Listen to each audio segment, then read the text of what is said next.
giving you some motivational strategies this morning that's going to help you to continue having self-improvement in your life in spite of whatever daily challenges that show up. Let me take off my glasses so you can see it's me.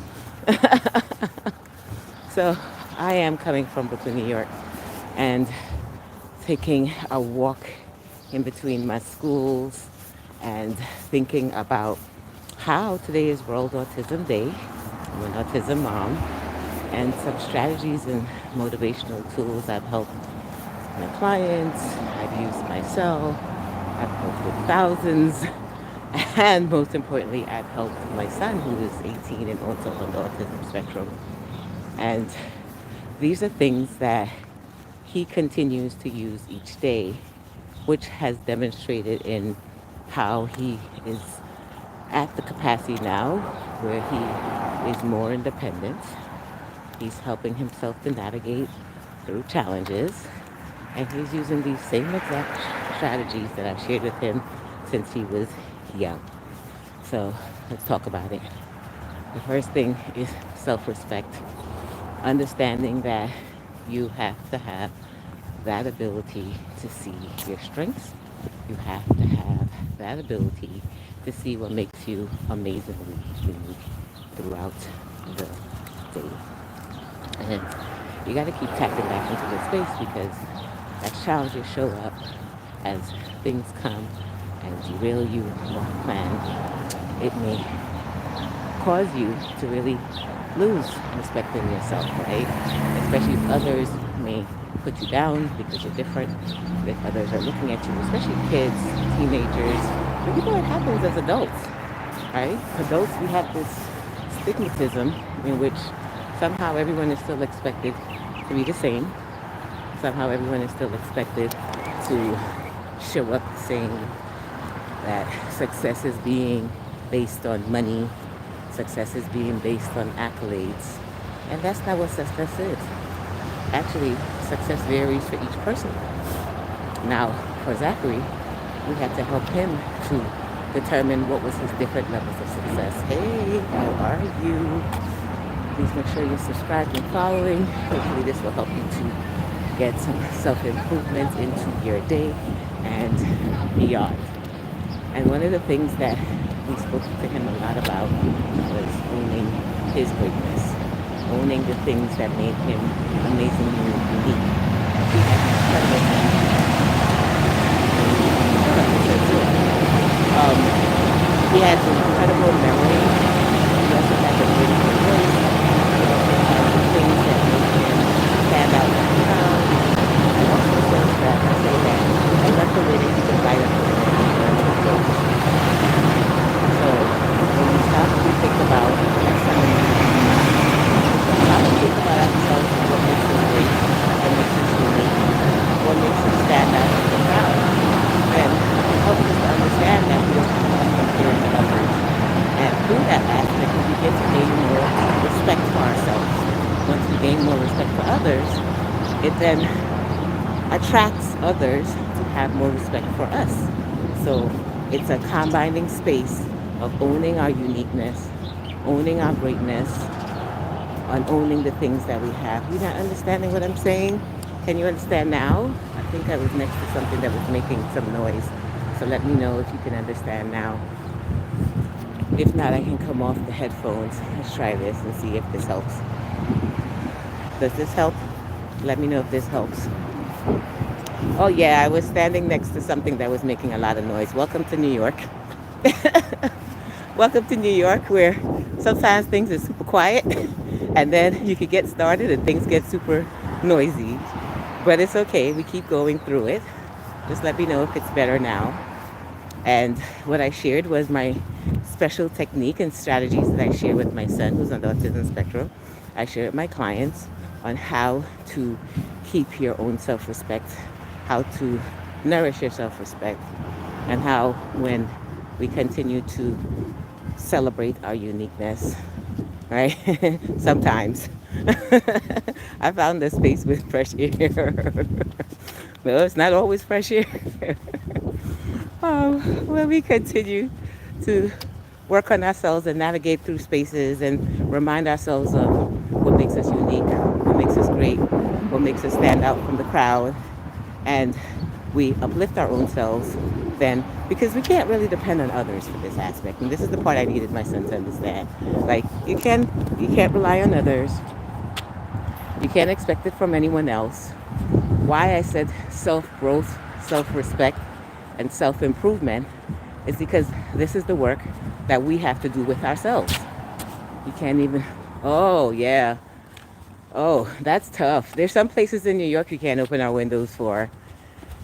And, but this is a good space where we can. And through the aspect, I help him to practice it every day.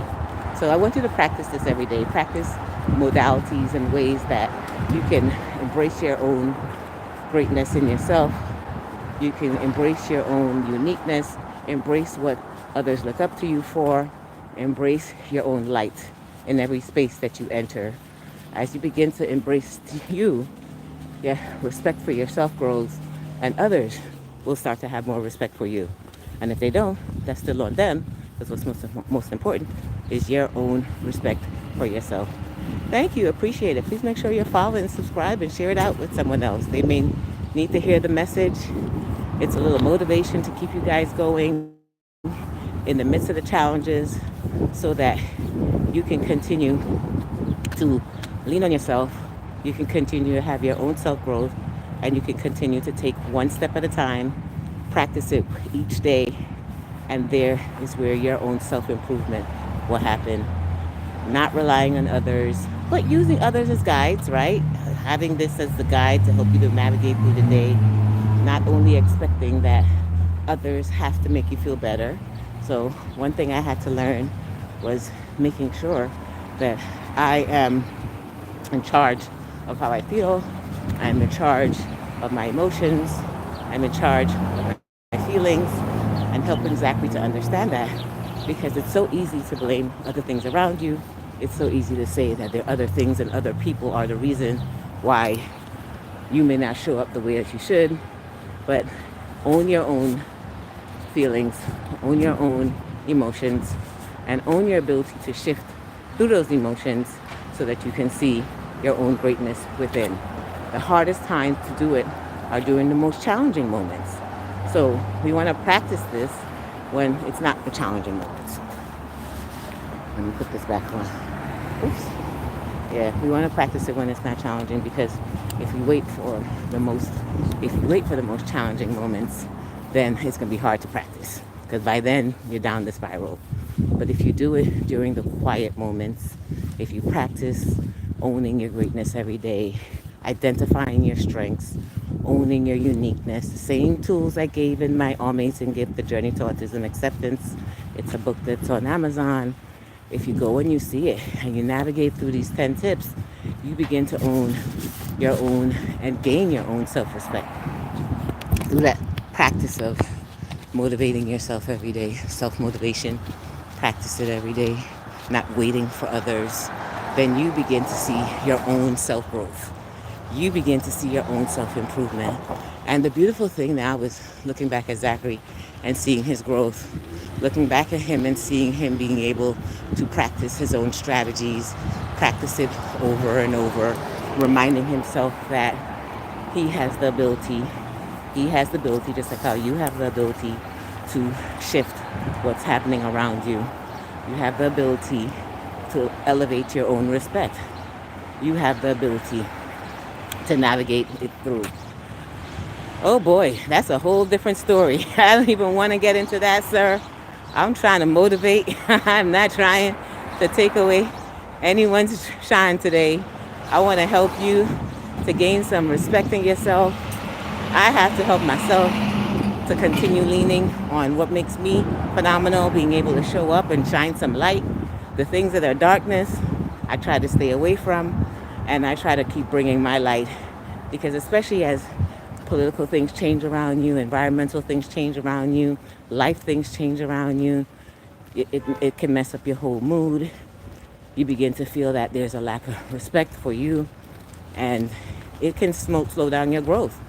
And you may not even see it happening.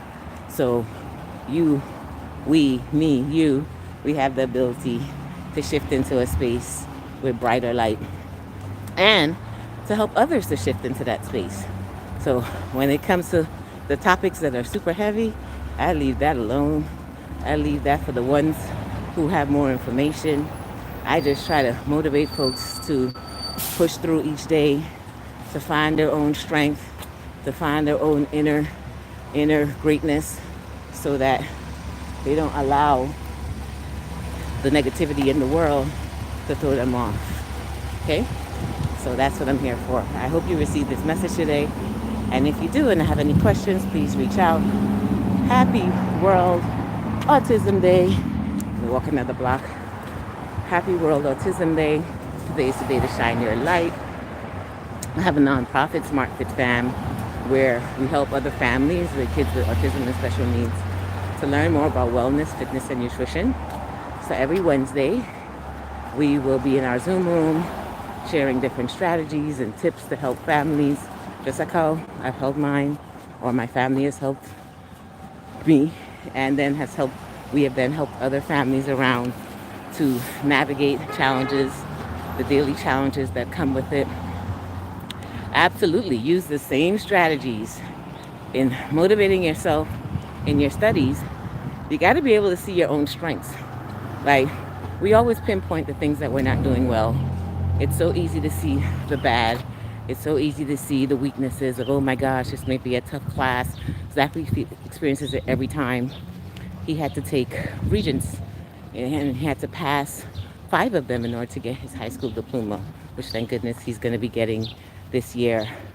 Now, he had to have modifications because he learns differently than others, but some of these tests he had to take repeatedly,